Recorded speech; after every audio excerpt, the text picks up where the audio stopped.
So the Marvel Rivals beta has been out for just about a week now, and I want to talk about the things that have changed from alpha, the things the game still needs before launch, how the heroes are, and just in general my thoughts on the game after not playing it for 2 months since the last alpha. For starters, I do think this game is really good. I absolutely love the character designs, the gameplay, the feel of the game. But there are a lot of things that I have issue with that I want to bring light to in the hopes that maybe some of these can be addressed or changed before the release of the game, because I do want to see this game succeed as much as possible. Let's start out with new content. They had a really sick cinematic trailer, although they didn't animate any characters' mouths moving in it, which personally I would like to see more cinematics from them as time goes on. That was one of the biggest benefits to Overwatch as a game, was the cinematics and the stories surrounding Overwatch. And when you're already pulling from Marvel's universe, it's important for us to get introduced to these versions of the characters, which I think this game does a pretty good job of doing. There's even little lore snippets for each of the characters that you unlock by playing them that tell you about their specific story in this universe, in this timeline. I want to see more of that. The new characters that were added to the game were Venom, Adam Warlock, Thor, and Jeff the Landshark. There's also been some drama surrounding codes for this game. The way that Marvel Rivals does codes is that instead of just a set batch of codes that comes out, or a batch of codes that you register for that trickle out throughout the beta test, they do a first come, first served basis. I actually think this is one of the best benefits to Marvel Rivals and how they handle their betas, because there's 2 ways to get codes. You sign up beforehand, or you get one when the code reset happens at 5 p.m. Pacific every day. And it kind of is like this fun little rush for codes. The downside of it is if you're, say, working a 9 to 5, you won't get those codes, except for on the weekends, which means you're contending with all the other players who don't get codes until the weekends. These codes are gone within 2 minutes, which is really frustrating. Also, the Twitch drops were handled terribly, and I really hope that if there is a second beta for this game before launch, which if it's supposed to launch in 2025, there must be, that they just figure out how to do this in a way that lets it still be kind of fun, but a little bit more fair. Now we're going to talk about some notable changes from the beta to now. The annoying, spammy voice lines are a bit better than they were then. Characters don't seem to say their annoying same 3 voice lines nearly as much as they used to. The destructible environments are considerably better than they were in the first alpha, but they still feel like there are some kinks that need to be ironed out. They've made it so that a lot of the destructible environments now break into a preset broken state, or have other elements added onto them to make them a little less frustrating to traverse. But there still is that significant amount of jank with it. It just works a little bit better now. The game as a whole is considerably less buggy than the previous patch. The web swinging still feels like probably the most jank part of the game, and if you didn't know, you can disable easy web swing on both Venom and Spider-Man in their settings, which makes their web swinging considerably better to use. But it's mostly just the momentum of it that seems to fuck with the game. So I think from a balance and just a general gameplay feel perspective, that could be an area that could be ironed out a bit.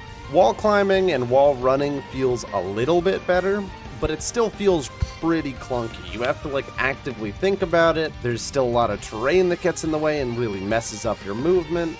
There's a lot that needs to be done with this stuff. The hit detection feels considerably better than it did before. It's still lacking hold buffers. If you don't know what a hold buffer is, it's basically like if I'm waiting for my shift to come off cooldown and I want to use it as early as possible. In a game like Overwatch, usually I can hold down that button, and the second it comes off cooldown, it will be used. Marvel Rivals doesn't do this. So a lot of characters, especially very fast-paced characters, you need to be doing insane amounts of actions per minute to make them function. When I'm playing Magic and my portal just doesn't come up and it's off cooldown and I'm holding the button, it can feel a little frustrating. Speaking of that, there's a lot of times where because of either server lag or client-side lag, you will press a button, but you will die, especially buttons that activate iframes. Now, I get that this is probably a lag thing, but a lot of the time I'm at 30 ping, so I'm really not lagging that much. And realistically, it should be fine. So ending up dying while using an ability that stops me from dying makes me a little frustrated.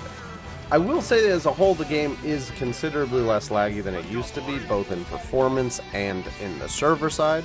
The big thing that changed was Doctor Strange's portal is considerably less laggy. It no longer drops your game to 30 frames. It still drops your frames, just not as bad. The visual clutter also feels a little bit better, but it could also just be that I'm more used to the game. I personally think that to solve the visual clutter problem, you could actually zoom out the camera just a little bit more on every character, and that would do a lot to help with the game. Movement and hits and stuff feel better, but they're still not quite to the same par as games like Overwatch, and I still think they could do a bit more to make them feel a bit more satisfying, a bit more weight and sound design behind everything. And also, they had some balance changes. The patch notes for this game are fucking atrocious. Like, let's just look at these patch notes for a sec. We've recalibrated Doctor Strange's damage capabilities to better resonate with his Vanguard role, enhancing his power on the front lines. What the fuck does that mean? All of the patch notes are like this. There's no numbers, no specific ability stuff. It's just kind of nonsense. This needs to change before release. Alright, now let's talk about monetization. Monetization is one of the areas that I'm the most suspicious about because this is a NetEase game and they have a reputation for egregious monetization. So let's talk about a few of the good things that this game has for monetization and a few of the bad things. First good thing is, none of the monetization is finalized or even in the game currently, which means that things like skins and stuff like that is all earnable currently. If there is some element of earnable cosmetics in the game at release, I personally think that will be more than enough. If we look at things like the Battle Pass, there is premium currency in the Battle Pass, there are skins and cosmetics tied to the skins, there are permanent free unlocks for playing the beta test of the game, and you get premium currency from things like missions. If only some of this makes it to the game, I still think that would be a pretty solid system. Make it so battle passes are a one-time purchase with a handful of high-quality skins within them and cosmetics tied to those skins that are not filler cosmetics. Maybe change how the mission side of things works a little bit so that missions can pile up over the season so you don't have to play literally every day for them. And I think all that battle pass stuff is pretty solid. What gets me concerned is this little thing right here. An unowned tab in the hero select screen. There is a chance that they will begin to lock some of these characters either behind battle passes, paywalls, or unlock grinds. If they are behind a simple and easy unlock grind, I don't particularly care. If anything, I think that's probably a benefit to the game because it means that to unlock characters, you probably have to try them out and practice other characters and know what you're doing. However, if these characters are monetized, it is going to greatly hurt this game in the long term. You already have a winning success story with being able to monetize the skins surrounding these characters. Keep that mobile game unlockable characters crap off of my PC. I do also think the quality of the skins is pretty solid. Even recolors in this game, for the most part, look pretty good. Most of them are like a character's classic colors as opposed to the character's Marvel Rivals colors, which is also nice. And they have the ability to pull from all of Marvel to actually get really solid skins. Now we're going to talk about the heroes in the game. The game has a serious villain problem, I think. Most of the characters that have been added to the game have been heroes, and I do think there should be a bit more of villain stuff, especially when you start looking at the leaks, and a lot of the leaks are more heroes. Marvel is not just heroes, there's also really awesome villains in it, and I would suck to see them not put in the game. There's been a lot of talk about this game needing role queue. I strongly disagree with that, and I think it's because of one of the biggest unique elements of Marvel Rivals: hero team-ups. The more characters that get added, the more synergies that get added, the characters are not something that you pick based on what character you want to play. Instead, they're more of a character you pick based on how well it fits into a team. I do think that team-ups need a bit more development, because if I'm playing Magneto and having a Scarlet Witch instantly buffs the shit out of me, what is the incentive for the teammate to go Scarlet Witch aside from the fact to try and make me do better? What the game needs to do is make sure that all of the team-ups are a slight buff to both characters involved, or all characters involved, to make them slightly better. That way there is an incentive for someone to pick a character to buff your character, and even if they're buffing you 90% and only buffing themselves 10%, they should still at least be buffing themselves to encourage the team-ups. I also still think that melee characters need, first off, a bit better feedback on their hits. Second off, I think they should have a bit more passive movement speed so that there's less times where enemies just get a walk away from you. And a bit of like sort of a hit stall in the air if they hit aerial heroes. It's already a challenge to land the hits on the aerial people in general. So by hitting someone in the air, you should stay hitting them. So let's say I'm hitting someone, right? And I hit them once. I should stay locked at that axis while I'm hitting them, like sort of glue myself to them a bit more. Or at least it should slow my descent a little bit so I have a better chance at fighting them. Because there are a lot of flyers in this game, and there are a lot of melee characters in this game, and a lot of the melee characters don't have a way to get a flyer on the ground, which can make it a little bit frustrating to deal with them. It's very satisfying to deal with them, but I do think it's going to lead to some design problems down the line. Now let's go over all the characters and how I feel about them in this beta. The Hulk. The Hulk feels really good. In my previous video talking about Marvel Rivals, the thing that I said about the Hulk was he doesn't feel very good. However, he is a dive tank, and he was the only real dive tank in that previous beta, which means that playing him felt kinda not great, because of the fact that you're basically playing a 6v6 game and your only character is Winston. You don't have the support to help you on your dive. In this beta, he is considerably better because Venom exists, so he can dive with another tank, and Thor exists, so he can dive with another tank. This buffs him so much without changing much about his kit. Not to say there aren't changes about his kit. You can now start to charge your leap in midair, which makes it feel a lot less clunky, and just in general, he feels a lot weightier and tankier than he did previously. But this is why betas are important. If we full release the game and he was the only dive tank, he'd be dog shit. Now on to Doctor Strange. Doctor Strange was a menace in the alpha because he could animation cancel his primary fire with his shield. This has been patched out. Doctor Strange still feels very strong. His damage output is still really good. His mechanics all feel solid. His portal no longer drops my game to 30 FPS, so people will stop hating Strange players for that specifically. He just in general feels really good. Groot also feels like he's been tuned back a bit. He feels a lot less tanky than he did previously, which shocks everyone that I say it to when they're playing the beta, because he's still really fucking tanky. He will mitigate tens of thousands of damage around, and feel like he'll never die, but he is considerably more killable than he used to be. I do think that this game could benefit from having some sort of anti-heal added to it, though. Venom. Holy shit, Venom is OP. He is basically Wrecking Ball, but he has like Winston-style range. He is borderline unkillable. He is so insanely tanky. He has Spider-Man webs, which means he can approach you from pretty much anywhere extremely quickly. He has a Doomfist slam that does damage. His ult gives him shields back. He has a shield that he can give himself. He's really, really, really scary. But this is going to kind of be a bit of a throughput of this game. A lot of the characters that launch in Marvel Rivals are very broken and then seem to be tuned down fairly quickly to a less oppressive state. Character that was not tuned down is Magneto. Magneto is kind of weird because he's two characters. By himself, he is an extremely strong and powerful tank. He has really good damage output, insane damage mitigation, a very solid ultimate that is both defensive and offensive, which can be used to counter other ults and still get pretty solid picks with it. But then we gotta talk about Magneto with Scarlet Witch.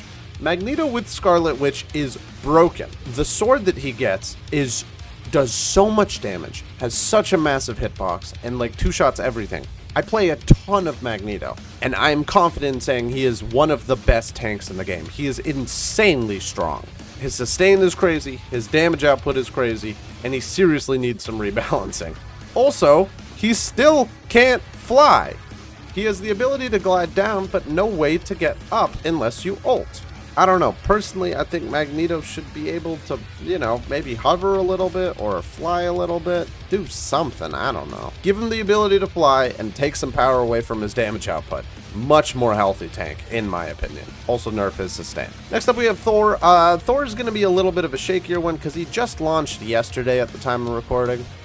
I feel like he's pretty solid. He's a bit of like a divey, brawly tank. Not so much about the quick dive as much as he's about like having some mobility, but mostly focused around sort of anchoring a point with that mobility. I don't really know how to feel about Thor. I've seen really good Thors, I've seen really bad Thors. His ult feels very impactful. His cooldowns feel pretty strong. He makes sense, but he also feels kind of weird. Most of the Rivals characters do feel weird at first though, so I'm willing to give it the benefit of the doubt that I'm just not that used to him yet. So I'm not going to speak on his balance currently. Who I am going to speak on the balance of is Penny Park. What the fuck, man? This character was a bit of a sleeper pick in the alpha. She wasn't that great, but she wasn't that bad. Most of her problems stem from the fact that she's very poorly explained. But when it comes down to actually playing this character, she feels pretty good. Playing into her is a bit of a different story. The spider mines are very frustrating, and they're also kinda hard to know what's going on at first. And even when you do know what's going on, they can still be pretty overwhelming. There aren't really a lot of trapper tanks in hero shooters, so she's kind of cool in that aspect. I don't think this character is going to be very well regarded by the vast majority of players. Up next, we're going to talk about the duelists in the game. The Punisher. The Punisher was a monster in the first alpha, and he's been nerfed pretty significantly into beta, which isn't to say he's not still strong. He is. It's just hit scans in general feel a bit less strong than they did before, mostly because dive has gotten better and their abilities to counter dive have gotten worse. Punisher's biggest problem in the first beta was he had ridiculous range. He doesn't really anymore. And his shotgun that he could swap to basically instantly would melt tanks, which it still does, but you need to swap to it earlier, which makes it feel a bit more skillful and gives the tanks a bit more leeway. His turret still feels pretty cosmetic.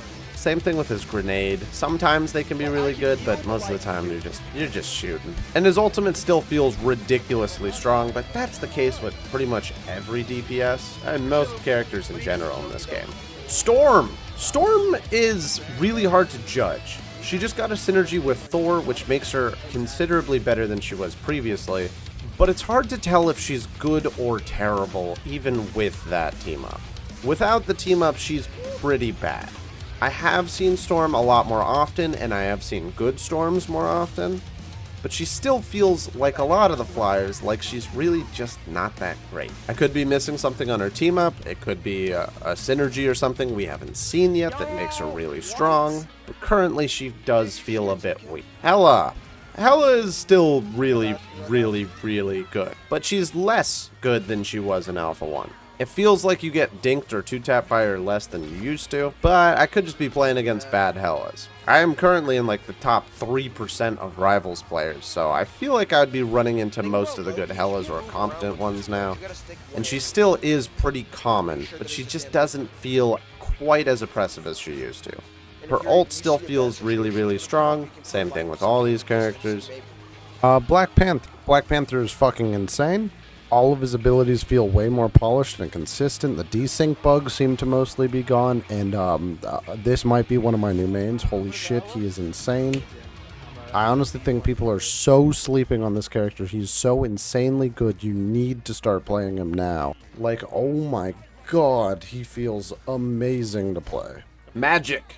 Now, Magic was my main for pretty much the whole first alpha, so I've got a lot of thoughts about her. She suffers extremely hard by the lack of hold buffers, the desync problems when it comes to using her Fade ability, well, low health.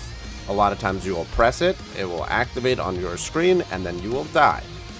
It is an immort ability, so you shouldn't die in it, but that could be more of a server-side problem than a Magic problem. She feels a lot more balanced than she did previously, possibly a bit worse than she did previously, too.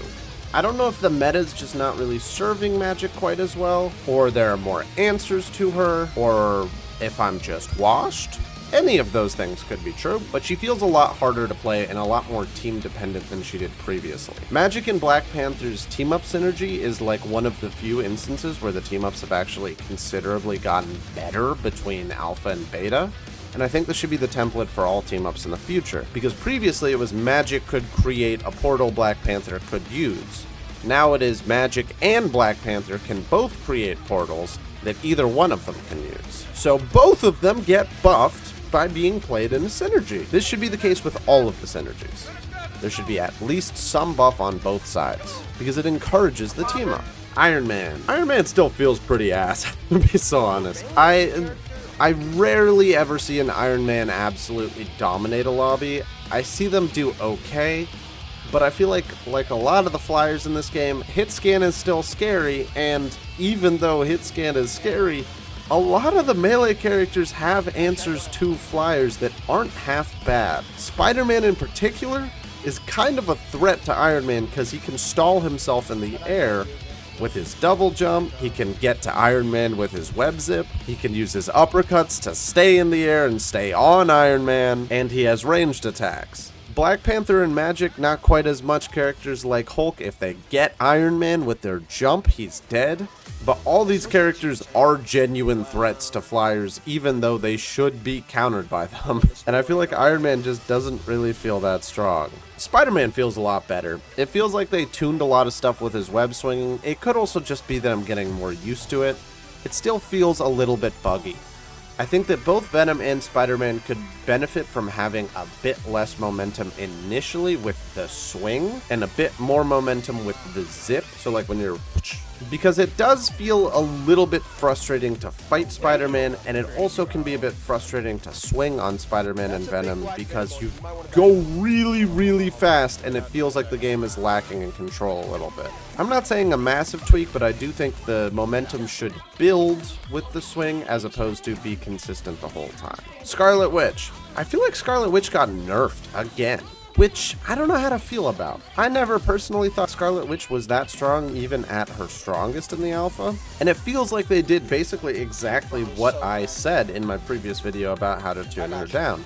It feels like her grasp does less damage and her ranged attacks do more, which is good. Her ult still feels kinda not great. It's great if you can use it as a surprise, or if you're playing with a Hulk or a Magneto or any tank that can bubble or shield you so that you can get it off guaranteed. Other than that, you are basically praying that the enemy team does not have eyes or ears. StarLord. They took away one of StarLord's blinks. StarLord is hilarious because he is so insanely strong, but he has basically been gutted from alpha to beta. His range damage is not that great anymore, and he has less reloads with his sort of like dodge roll, because he lost one. But he's still really, really good. I feel like he's probably one of the best hit scans in the game. I think he's better than Punisher. I don't know if I'd say he's better than Hela. He's definitely more flexible than both of them. He can be running more comps. And his team-up ability is insane. He just gets to res himself if someone happens to be playing Adam Warlock. But we'll talk more about that when we get to Adam. His ult is still really good. All of his cooldowns are still really satisfying. He just in general is a very fun character, even if he still feels a bit overtuned despite all of the nerfs. Namor. Oh, Jesus Christ. Namor blows. Namor is so bad. I don't think I've ever felt threatened by a Namor player. His ult doesn't feel that good. His ranged attacks don't really feel that good. His turrets don't really feel that good.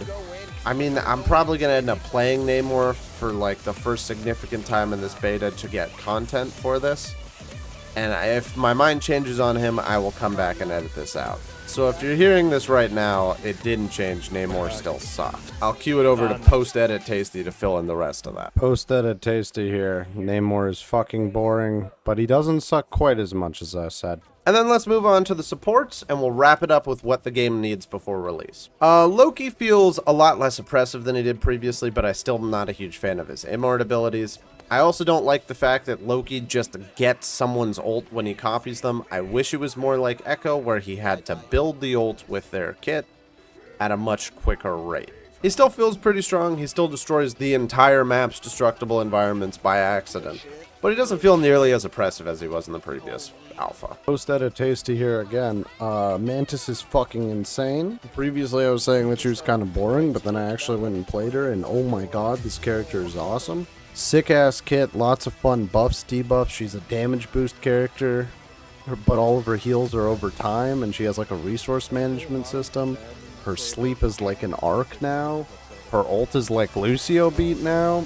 They really gave this character much more of her own identity in the beta compared to what she was in the alpha. Rocket Raccoon! Rocket Raccoon still feels really fun to play.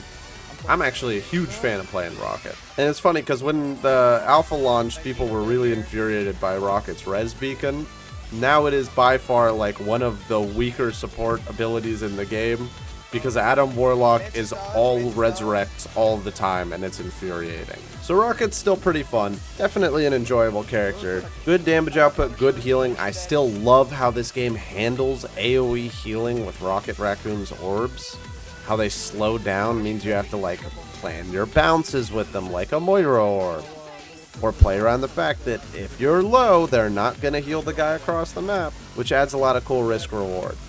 Again, I still think his team-up ability with Groot should do something for Groot. It's a really good team-up ability for Rocket. He gets increased damage resistance. And his team-up with Punisher is also pretty strong. Just solid all around. Luna Snow. Luna Snow is a character that I wanted to talk about so much I wrote her down twice in my notes.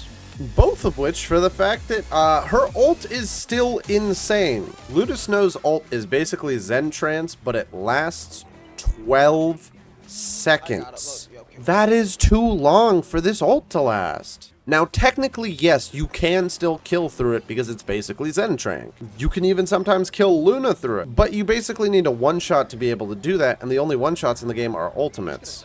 And if you're ulting into a Luna Snow ultimate, there's a good chance it's not going to one-shot anyways. Both of her team-ups are like, Her team-up on Namor is kinda cosmetic, and her team-up on Jeff is pretty solid. The rest of her kit feels a little bit less dominant than it used to. It's mostly just the ultimate that's infuriating about her. Adam Warlock is very fascinating because he has a lot of resurrects. He lets Mantis and StarLord resurrect themselves. He resurrects himself. His ultimate resurrects his whole team if they died recently. And while, yeah, he probably will be kinda broken, I'm almost a little bit less worried about him being that broken because of the fact that, unlike a character like Mercy with mass res, he doesn't really have a lot of mobility to him. He is very fragile on his own, which means that the team has to build around him to keep him up in order to take advantage of all of his resurrects, which makes him a lot more vulnerable so he gets them off less. There's also a cast time for his ult. He can also die when his ult is up, and if he dies, the ult ends. And he even reses people at less than full health. Like, they res pretty weak. So actually, I don't think it's that bad of an ultimate, or just character in general. The one thing I do think is all of the cocoons need to have their amount of time he's allowed to reposition, or StarLord or Mantis is allowed to reposition, cut in half, maybe cut by 2/3. Because you can just run away for like ages while someone is chasing you, and you don't have to commit to the resurrect. I think it would make more sense if the resurrect was something you had to purposefully activate the cocoon of, right? Rather than being able to bait someone for that long.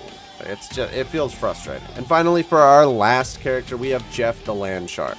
First off, Jeff is super cute, but he's also really fun to play. He basically can leave like Torb-style armor packs around, like mini health packs you can pick up with his bubbles. He has increased mobility, but not really in that oppressive of a way, where he just goes underground basically like Venture, but his fin sticks up so he can still take damage. He is too cute to get headshot, which is something I'm just realizing now. Like, he takes reduced crit damage. His heal beam is a little dumb because it has like no range cap. I think no range cap is fine on it, but I do think it should at least have a bit more travel time to it before it actually hits people. This would also be sort of a slight buff to him, because it would mean you could weave in damage while some of your water was still traveling. His damage is pretty solid, and it's AoE. His team-up ability gives him damage that's AoE, but also ice, which is cool.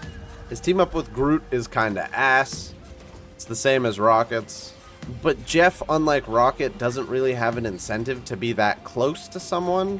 If anything, you kind of want to play him at range, so it sort of puts you in harm's way to get that close to Groot anyways. But I also thought the team-up was bad for Rocket when I first saw it, so maybe I just need to get more used to playing Jeff.